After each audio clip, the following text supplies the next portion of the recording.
You are my sweetheart, baby, in every way. You are the one that I will always adore.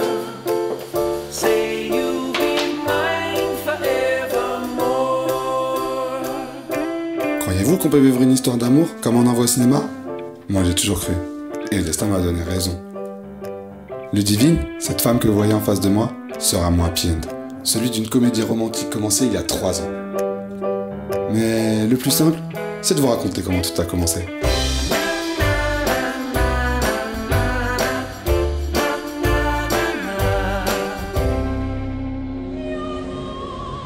Tout a débuté quand j'étais gamin.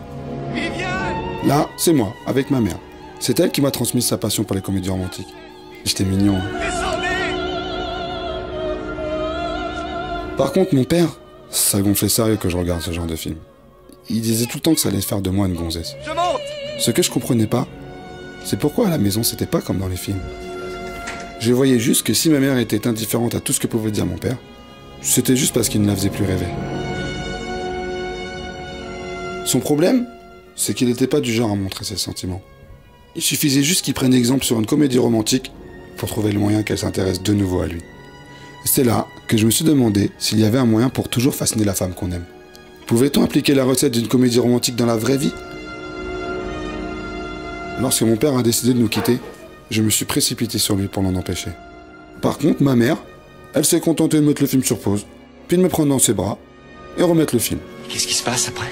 Après, mon père est parti, et moi j'ai fait comme si de rien n'était, en continuant à regarder le film.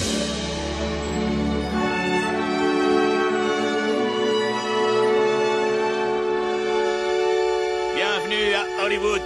C'est quoi votre rêve? Mon rêve était alors de vivre une belle histoire d'amour comme dans les films. Mais pour ça, il fallait tout connaître.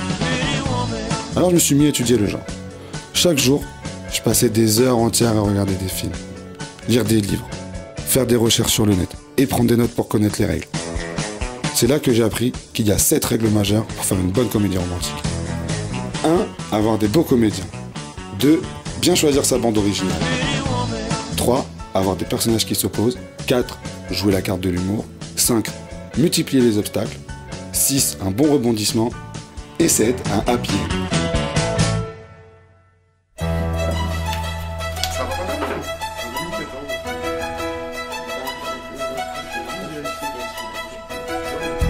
Et puis le jour que j'attendais tant a fini par arriver.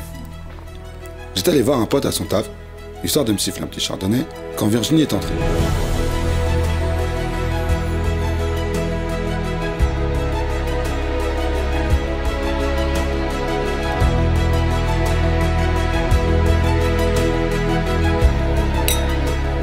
Je faisais même plus attention à mon pote à côté.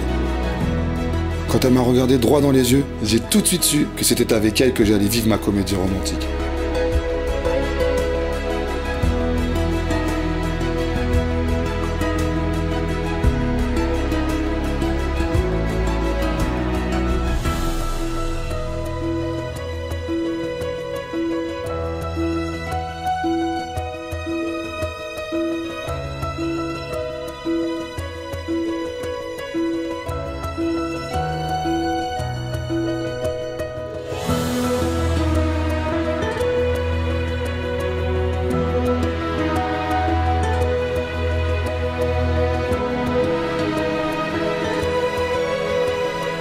J'avais le sentiment de vivre un moment parfait. Évidemment, dès que je pouvais, je tentais de glisser une petite comédie romantique pour partager ma passion avec elle. Un petit film, ma chérie? Mais en fait non, c'était vraiment pas son truc. Elle était un peu comme mon père, à penser que ça m'enlevait toute virilité. Mais perso ça me faisait rire car je repensais à la règle numéro 3, les caractères qui s'opposent. Et je me disais qu'on remplissait vraiment tous les codes du genre. J'étais totalement accro à elle, et dès que je pouvais, j'allais la voir. J'adorais ce moment où elle ouvrait la porte de chez elle. Et elle me faisait penser à un ange. Elle était parfaite, tellement belle que j'en perdais mes mots. Je savais que c'était la femme de ma vie. Ouais, enfin, jusqu'à ce que je la voie avec son ex Lionel. En fait, 3 jours plus tôt, Virginie avait appris que son ex Lionel venait de rencontrer quelqu'un. Du coup, jalouse et possessive, elle a fait en sorte de le reconquérir. Et moi, soudainement, j'existais plus. Et pour justifier notre rupture, elle s'est contentée de me dire « Tu sais, la vie c'est pas une comédie romantique. J'ai besoin d'un homme, un vrai Benjamin. »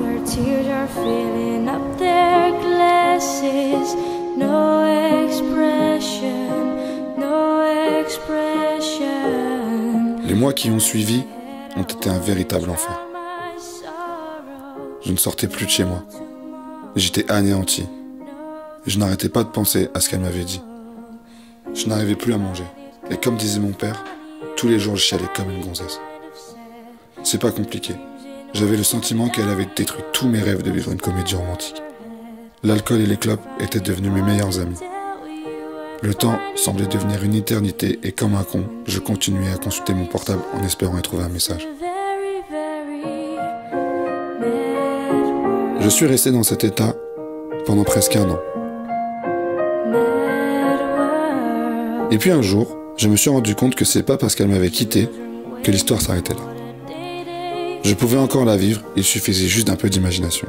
Et c'est en regardant le livre sur la dramaturgie et les mécanismes du récit que j'ai eu l'idée d'écrire notre histoire.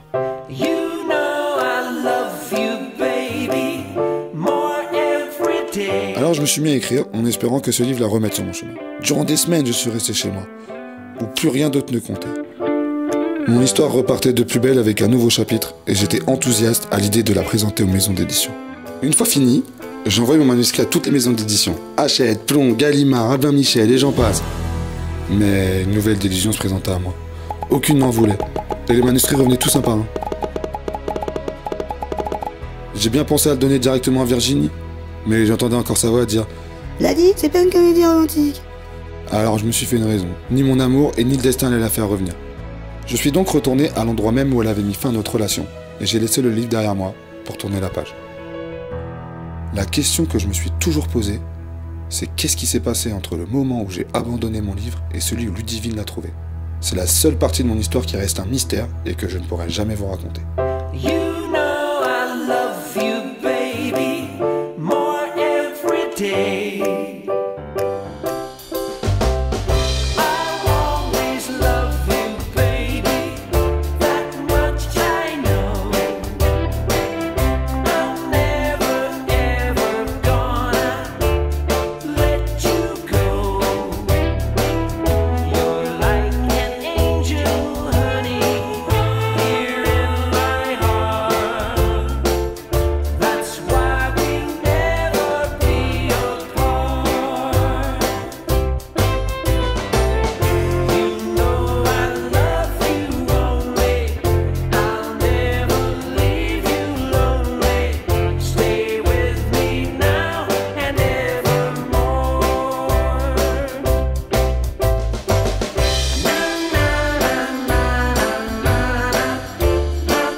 Salut. Tu veux un café, s'il te plaît? Ouais, tout de suite. Salut, moi c'est Ludivine.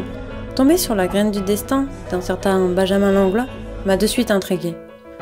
Moi qui suis plutôt du genre rêveuse et qui crois aux contes de fées, trouver ce manuscrit a été comme un signe du destin. 3 années étaient passées entre le moment où... Attendez, je prends l'ascenseur.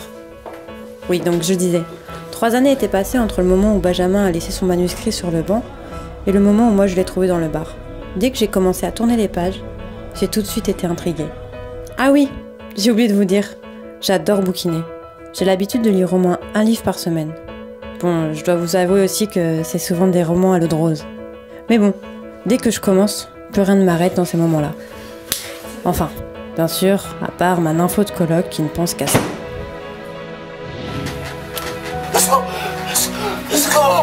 Lui là, le mec que vous voyez, c'est Étienne, le nouveau passe-temps de ma coloc.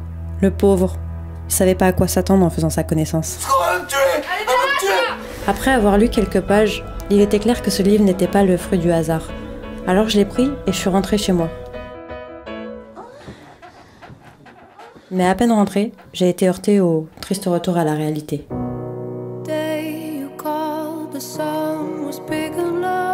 Pour lire la suite de l'histoire, je me suis enfermée dans ma chambre. J'y étais comme dans ma bulle. Je n'avais pas la notion du temps, de l'espace, de tout ce qui m'entourait. Enfin, presque.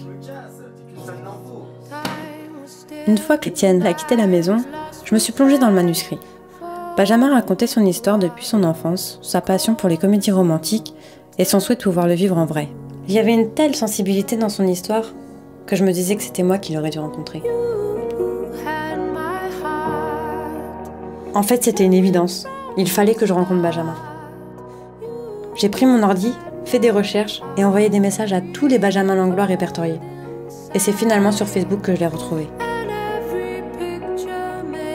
Dès les premiers messages, la magie a opéré.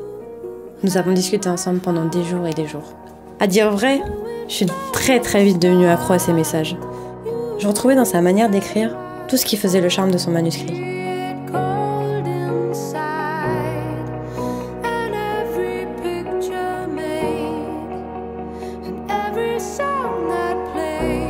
Et puis, à force de discuter, il a souhaité me rencontrer.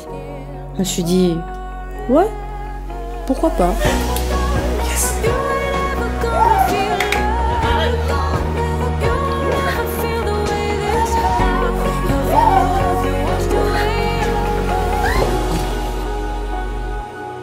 Évidemment, il y avait 2-3 petites choses à régler avant.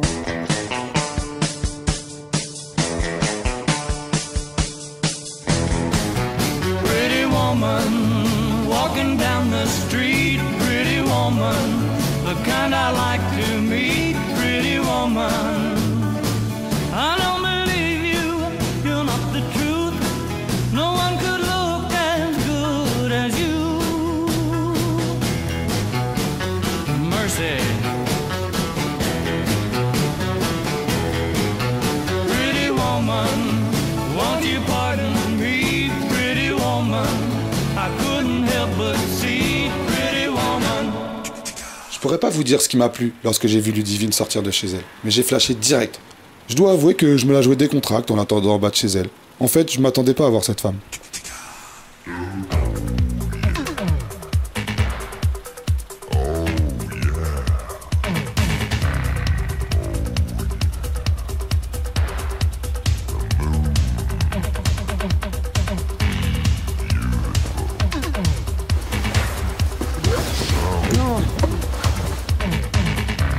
Je peux vous dire qu'après, je me suis empressé d'aller la saluer.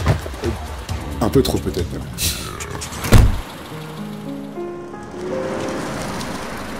It's your turn to telephone, your turn to write, your turn to ask me round for the night. Notre rendez-vous fut incroyable. Benjamin était un gentleman toute la soirée. Il a été au petit soin pour moi et n'a pas manqué de me faire rire. Je dois vous avouer que j'étais littéralement sous son charme.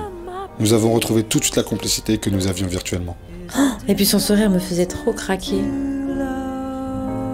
Évidemment, nous avons parlé de son manuscrit. Nos visions de l'amour étaient tellement semblables que lorsqu'un de nous deux commençait une phrase, c'est l'autre qui l'a terminé. The telephone will ring, my turn to kiss you. La soirée passa à une vitesse incroyable. Je me sentais si bien que j'aurais voulu qu'elle ne s'arrête jamais. J'avais l'impression que c'était peut-être elle, mon âme sœur. Je n'avais plus été aussi bien depuis Virginie, et là, j'y croyais à nouveau. Après une petite balade dans Paris, je lui ai proposé de venir boire un verre. Et en sortant de l'ascenseur, je repensais à mon manuscrit et je me disais que finalement, je l'avais vécu, ma comédie romantique. Par contre, c'est une coloc un peu spéciale, donc... Ah, tu vis en colocation? Oui, mais on se voit quasiment jamais. T'étonnes pas si t'entends des bruits bizarres. It's your turn to scold me. C'est moi. Ta soirée s'est bien passée. Allez, viens, je te présente.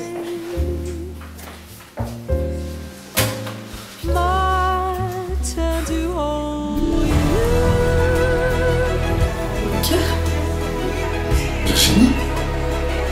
Attends, c'est cette nympho le personnage de ton livre?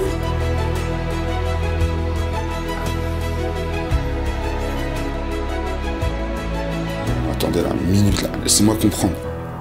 C'est pas la fin qui était prévue, ça. J'ai oublié une de cette règle majeure. Mais non, pourtant, il y a bien tout. 1. Les comédiens sexy. 2. La bande originale. 3. Les caractères qui s'opposent. 4. L'humour. 5. Les obstacles. 6. Le rebondissement. Oh, merde! Le rebondissement! You know I love you, baby, more every day. You are my sweetheart, baby.